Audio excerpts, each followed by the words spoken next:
நமஸ்தே. இன்றைய அற்புதத்தை கேட்பதற்கு முன் ஸ்ரீ அம்மா பகவான் நமக்களிக்கும் இன்றைய ஞான போதனையை கேட்போம். தொடர்ந்து புகார் அளிப்பதும் ஒப்பிடுவதுமாக உள்ள ஒருவரால் மகிழ்ச்சியை அனுபவிக்க முடியாது. இன்று நம்முடன் அற்புதத்தை பகிர்ந்து கொள்பவர் அமெரிக்காவை சேர்ந்த சிமர் சரீன்.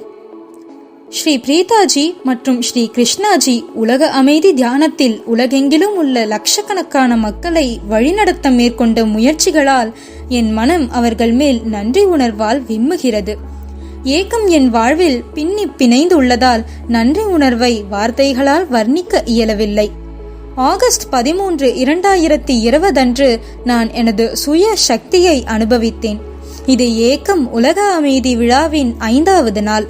நான் குழந்தையாக இருந்த பொழுது என்னை கட்டுப்படுத்தும் நம்பிக்கைகள் என் சைத்தன்யத்துள் விதைக்கப்பட்டுள்ளது என்பதை இதற்கு முன் நான் உணர்ந்ததில்லை. அன்று அந்த கட்டுப்படுத்தும் நம்பிக்கைகள் அனைத்தும் என்னை விட்டு நழுவி போவதை கண்டேன். இறுதியாக உண்மையில் நான் யார் என்பதை பார்க்க முடிந்தது. எனது ஆற்றல் வேறு பரிமாணத்தில் இயங்குவதை கண்டேன்.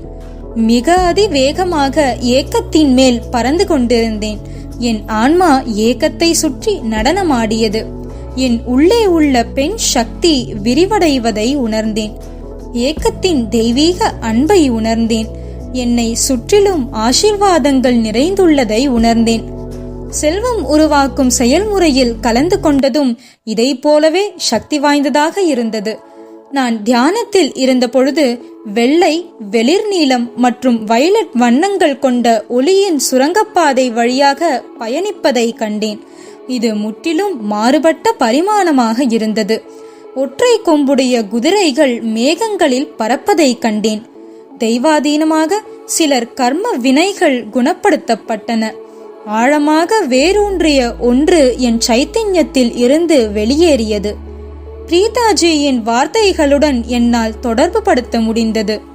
எங்கள் மூதாதையர்கள் எந்த துன்பத்தை அனுபவித்தாலும் அந்த உணர்வின் விதைகளை நாம் பெறுகிறோம். இந்திய பிரிவினையின் பொழுது எனது தாத்தா பாட்டி பாகிஸ்தானில் இருந்து இந்தியாவுக்கு குடியேறியதை கண்டேன். என் பாட்டிக்கு எப்பொழுதுமே பற்றாக்குறை உணர்வு இருந்தது. அதுவே என் அம்மாவிலும் இருந்தது. நான் என் தாயின் வயிற்றில் இருந்த பொழுது அவர் நிறைய மனதளவில் துஷ்பிரயோகங்களுக்கு ஆளானார். அவளுடைய பற்றாக்குறை உணர்வு தவிர்க்க இயலாமையால் அதன் விதைகள் என்னுள் நாட்டப்பட்டது. நான் எவ்வளவு முயற்சி செய்தாலும் எல்லாவற்றிலும் ஏன் தோல்வியை சந்திக்கிறேன் என்று எப்பொழுதுமே ஆச்சரியப்படுவேன். இறுதியில் இங்கே எனக்கு விடை கிடைத்தது. ஸ்ரீ அம்மா பகவான் எனது எல்லையற்ற திறன்களை பற்றிய உணர்வை என் சைத்தன்யத்தில் பற்ற வைத்துள்ளார்.